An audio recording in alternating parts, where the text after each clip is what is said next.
Hey everybody, we're going to be making some catfish in the cheapest, least expensive toaster air fryer you can get on internet. It's Black& Decker, crisp and bake. I got it for $36. It's got a pretty good reputation, Black& Decker. It's very small and just exactly what I wanted, but it's big enough to fit 9-inch pie. And it uses air fryer or just regular oven. I'm going to be making some catfish. These are the catfish nuggets. Got from Walmart. Got some spices. Got some garlic, parsley, Old Bay, and Italian seasoning. Making an egg wash, and I like to use the cornmeal and put it in the little yogurt containers, and then use that when I coat it with my seasoning because it gets all over the fish that way.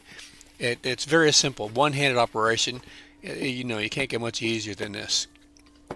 It would have been smarter to put the fish on the tray that I'm going to be using instead of having to transfer it.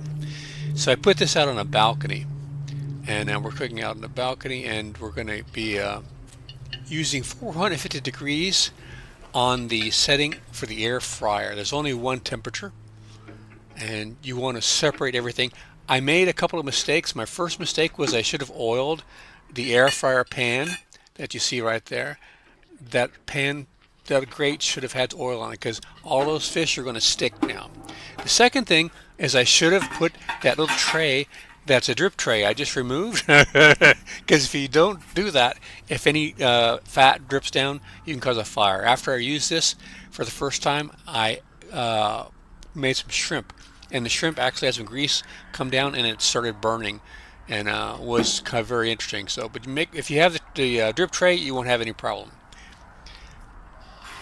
It's got a very simple timer and temperature knob. It's pretty much foolproof. You turn it all the way as far as it can go to get to the air fryer mode.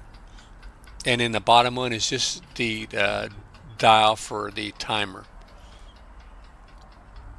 It has a little ding and it goes off, but I also like to use a timer in the house. After about 17 minutes, I didn't want to cook it too long because I don't want to get mushy. It's been in the freezer for a long time. uh, but all of these fish are going to stick. However, it's nice and crispy, and it has a pleasant taste. Once it cools down, the fish was very flaky and has a very nice flavor.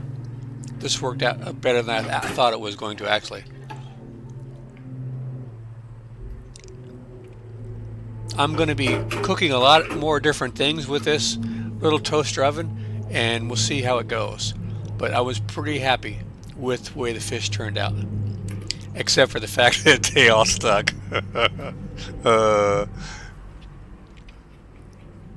but right after I cooked this, I made some shrimp, and they were also very good. And I oiled the air fryer pan, and they didn't stick. So I had to go get a fork to remove these. And then once they cooled down, I put some Heinz cocktail sauce on them, and they were excellent. I wouldn't be embarrassed to serve this to company. These turned out pretty decent, considering it was the first time I ever used it. And they got a little bit of a crunch to it. I'm not eating with my mouth open, but you can hear it. So considering this is the least expensive air fryer toaster oven, I think it did a pretty good job. There's some people in reviews on Amazon said the glass broke on them and they caught on fire. I don't know why the glass broke on them, but if they didn't use the drip tray, I'm pretty sure that's why they caught on fire. I turned it on for 10 minutes before I use it to burn off any oil. That is the crumb tray, and now you can see the grill, and on the bottom of the grill is a slot, and that's where the drip tray is.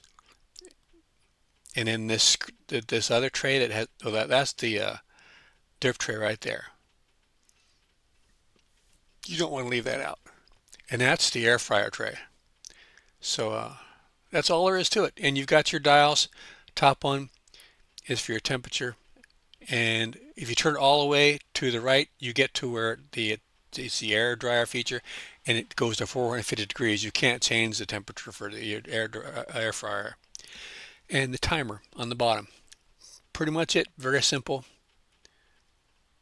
And like I said, Black & Decker has a pretty good reputation, and I got this one on Walmart. I'll leave a link in the video description. All right, guys. Hope you like it. I'll put more on when I do more different foods with this little gadget. Kind of liking it. All right, guys. Take care. See you out there.